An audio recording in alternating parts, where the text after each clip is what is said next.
রাধে রাধে রাধে কৃষ্ণ। কেমন আছো তোমরা সবাই? আশা করছি ভালো আছো, আমরাও ভালো আছি। তো আমি আবার অনেক দিন হবে, তো আমি এতদিন কেন ভিডিও আপলোড করিনি বা কে আমাকে বারণ করেছিল বা কে ভিডিও করতে দিত না বা কি কারণে। তো আমার এই গোপসোনাকে নিয়ে ভিডিও করার মানে খুব শখ ছিল, তাই আমি খুব কষ্ট করে এই চ্যানেলটা ওপেন করিয়েছিলাম। তো চ্যানেলটা ওপেন করিয়েছিলাম প্রায় হয়ে গেল ৪-৫ বছর। মানে ২০২১ সালে আমি ওপেন করিয়েছিলাম। তো বিশেষ কারণে আমি ভিডিও আপলোড করতাম না। তো আমি ২০২৫ এর ১ম দিক থেকে ভিডিওটা আপলোড করা শুরু করি। তো আমার ভিডিওতে তো সুন্দর ভিউজও আসছিল, সবকিছু ঠিক ছিল। কিন্তু আমি মানে একটা আমার প্রবলেম হয়ে যায় কি যে আমি আমার মানে চ্যানেলের যে জিমেইল আইডি আর পাসওয়ার্ডটা ভুলে যাই। যেহেতু অনেকদিন আগে চ্যানেলটা খোলা ছিল তো, তাই ভুলে যাই। তো আমি কিছুতেই পাচ্ছিলাম না। আমি অনেকের কাছে শুনেছি যে কিভাবে পাওয়া যায় বা অনেক ভিডিও দেখেছি। কিন্তু আমি কিছুতেই পারিনি। যারা পারে তাদের কাছেও নিয়ে গেছি অনেকবার। কিন্তু তারা না আমাকে সাহায্য করেনি। আরো ভুলভাল বুঝিয়েছে। বলেছে কি যে "ও চ্যানেল বসে গেছে, ও চ্যানেল আর উঠবে না। আম তুমি ভিডিও করা বাদ দিয়ে দাও। ওই পাসওয়ার্ড হয়তো আর পাওয়া যায় না। বা আমি জানি না।" আমি অনেকের কাছে গেছি, তো সবাই আমাকে এরকম বলে মনটা আমার মানে ভেঙে দিয়েছে বলতে পারো। তো আমি হতাশ হয়ে আর ভাবলাম যে সেই ভিডিও এত কষ্ট করে করব, তো কেউ যদি না দেখতে পায়, টাকা ইনকামটা তো পরের বিষয়। তো আমি একটা জিনিস করব, তো আমার সেই জিনিসটা যদি কেউ না দেখতে পায়, তা আমার সেই কষ্টটাই তো বেকার হয়ে যাবে বলো, তাই না? তো আমার হচ্ছে যেখানে ওয়াচ টাইম ছিল ২,০০০ ঘন্টা, তো সেখানে ওয়াচ টাইম কেটে তো সেখান থেকে ওয়াচ টাইম কেটে আমার এখন একদম আ ১০০ ঘন্টা মতো আছে হয়তো। তো ওয়াচ টাইম কেটে আমার চলে এসছে এরকম জায়গায়। আর ১,৫০০ আর ১২ টা সাবস্ক্রাইবার ছিল, সেখান থেকে ১,৫০০ সাবস্ক্রাইবে চলে এসছে। এখন আবার কাল দেখলাম যে আ ১,৫০০ ৬ টা সাবস্ক্রাইবার আছে। তো যাই হোক, তো এতদিন আমি ভিডিও করিনি। তো সে কারণে আমার চ্যানেলটা রিচও কমে গেছে, ওয়াচ টাইমগুলো কেটে নিয়েছে। আর তোমরা তো সবাই জানো যে আ ভিডিও করতে বন্ধ করে দিলে ১ বছর হয়ে গেলে নাকি ওয়াচ টাইম কেটে নেয়। তো যাই হোক, আমার সঙ্গে তো এইরকমই হয় সবসময়। জানি না কেন ঠাকুর আমার সঙ্গে এরকম করে। তো আমার মনে হয় যেন ঠাকুর আমাকে সব দিক থেকে পরীক্ষা নেয়। যেখানেই যাই আমাকে, যেকোনো কাজে গেলে আমাকে আগে পরীক্ষা দিতে হয়। তো সব পরীক্ষা দিয়েই তো আসছি। আর এই পরীক্ষাটায় কেন বাদ যাই? তো আমি ভাবছি আবার শূন্য থেকে শুরু করব। জানি দেরি হবে বা অনেকে বলছে যে এই চ্যানেলের থেকে আর কিছু হবে না। তো যাই হোক, আমার টাকা ইনকাম করার দরকার নেই আপাতত। কারণ বলছি যে আমার চ্যানেলটা তো অনেকদিন বসে গেছিল। তো টাকার আশায় যদি ভিডিও করি না, তো সেটা হয়তো অন্যরকম হয়ে যাবে। তো আমি মনে করছি যে মানে টাকা না হয় না হোক, আমার এই দিনগুলো যেন আমার স্মৃতি হয়ে থেকে যায় যে উম অ্যা আমি যেন পরে গিয়ে দেখতে পারি যে এমন দিনে আমি এমন জায়গায় ছিলাম বা এইভাবে ছিলাম। তো YouTube বলো, Facebook বলো, তো এগুলো তো একটা মানে স্মৃতির খাতার মতো, যেগুলো আ প্রত্যেক দিনের তুমি যে ভিডিওগুলো আপলোড করো বা তোমার সবকিছু তুমি যা ফোনে আপলোড করে রাখবে, সেগুলো তোমার স্মৃতির পাতায় জমা হয়ে থাকবে। তো আমি চাই যে আমার টাকা না হয় না হোক। হুম, আমার এই দিনগুলো আমি যেন আ মানে একটা স্মৃতির বাক্সে ধরে রাখতে পারি। পরবর্তীকালে যেন আমি আমার ছেলে বড় হলে বা আরো যারা থাকবে, হবে, তো তাদেরকে যেন দেখাতে পারি যে, "দেখো আমরা এমন জায়গায় থাকতাম, এভাবেই আমাদের দিন যেত" বা আমার গোপুসোনাকে নিয়ে আমি এভাবেই মানে জীবনযাপন কাটাতাম। তো সেই আশায় আমি ভিডিওটা আবার মানে চালু করেছি। জানি আমার সবকিছু ডাউন হয়ে গেছে, রিচ ডাউন হয়ে গেছে, এনগেজমেন্ট একদমই মানে নেই বললেই চলে। এখন ভিডিও ছাড়লে ১ টা কি ২ টো ভিউজ হচ্ছে, কি কোনোটায় 0 ভিউজও চলে আসছে। তা তাই হোক, তো তোমরা সবাই আমাকে আশীর্বাদ করো।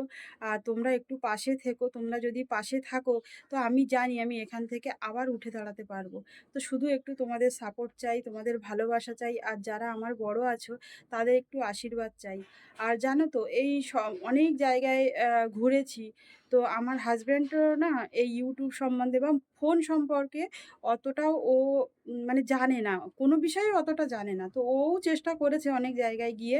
কিন্তু কোনোভাবে আমরা মানে এই যে আইডি, জিমেল আইডি বা মানে পাসওয়ার্ডটা কিছু মানে কোনোভাবেই বের করতে পারিনি। তো দেখি পারি কিনা। তোমরা যদি জানো তো একটু প্লিজ সাহায্য করো, যে আমরা যেন জিমেল আইডিটা বের করতে পারি। তো তাকে বহুবার বলার পরে সে আমার এই চ্যানেলটা ওপেন করিয়ে দিয়েছিল। তো লাস্টে হতাশ হয়ে না মানে আমার হাসব্যান্ড বলেছিল যে তোমাকে আর ওসব ভিডিও টিডিও করতে হবে না, বাদ তো মনকে কখনো কেউ বেঁধে রাখতে পারে বলো তো? তো একটা জিনিস করতে করতে প্রত্যেক দিন অভ্যাস হয়ে যায়। তো অভ্যাস কিন্তু মানুষ সহজেই পরিবর্তন করতে পারে না। তো আমারও ঠিক ভিডিও আপলোড করার সময় হলে না বড্ড মন খারাপ করতো। তাই ভাবলাম যে মানে সব কিছুর পিছনে তো টাকার চিন্তাভাবনা করলে হয় না।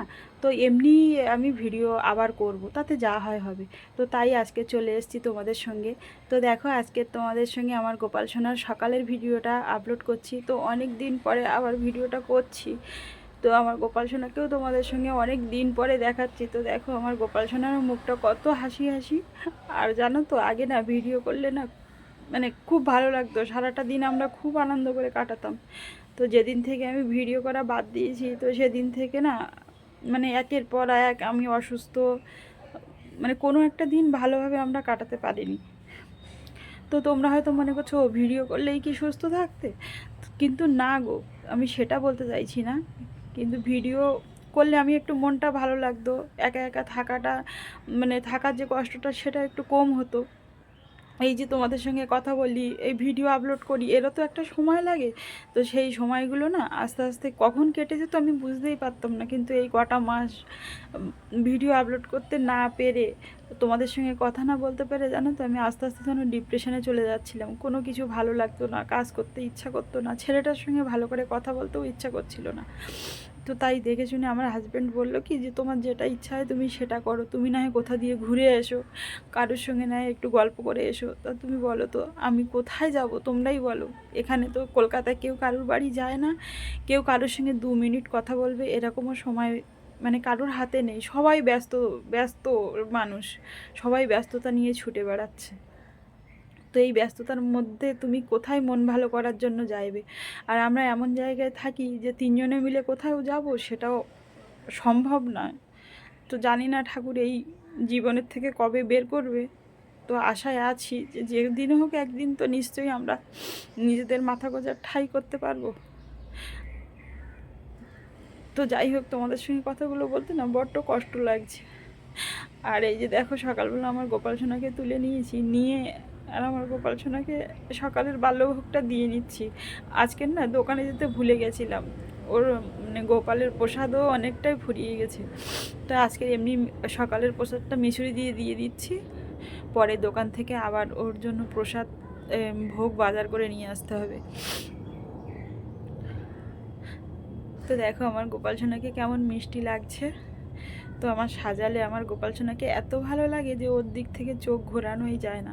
তো আমার যখন কষ্ট হয় না আমি গোপাল সোনার কাছে গিয়ে সব কষ্ট জানাই, যে জানি মানুষের কাছে নিজের কষ্ট গিয়ে বললে তারা হয়তো কিছু সময়ের জন্য তোমাকে মানে আশ্বস্ত করবে, কিন্তু তারপরে তুমি সেখান থেকে চলে আসলে তোমাকে নিয়ে হাসি ঠাট্টা তামাশা করবে, সে নিজের মানে লোক হোক আর পরের লোক হোক। ওই জন্য না আমার এখন কষ্ট হলে কারোর কাছে গিয়ে কিচ্ছু বলি না। যা আমার মনে হয়, মনে কষ্ট ব্যথা যন্ত্রণা সব কিছু আমি আমার গপুকে এসে বলি।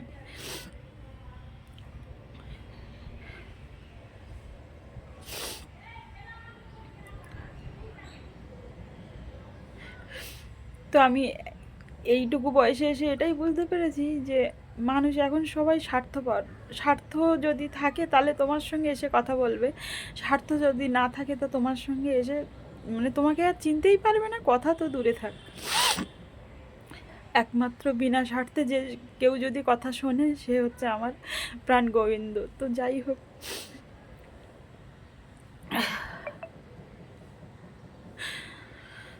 তো তোমাদের সঙ্গে গল্প করতে করতে দেখো আমার সকালের মানে প্রসাদটা দেওয়া হয়ে গেল। তো প্রসাদ দিয়ে আমি কিছু সময় মন্দিরের বাইরে গেছিলাম, তারপরে এসে প্রসাদটা তুলে আর আমার গোপাল সোনাকে আচমন করিয়ে নিলাম। তো আমার ভিডিওটি কেমন লাগলো তোমরা অবশ্যই করে জানিও, আর ভিডিওটি ভালো লাগলে অবশ্যই পাশে থেকো, সাপোর্ট করো।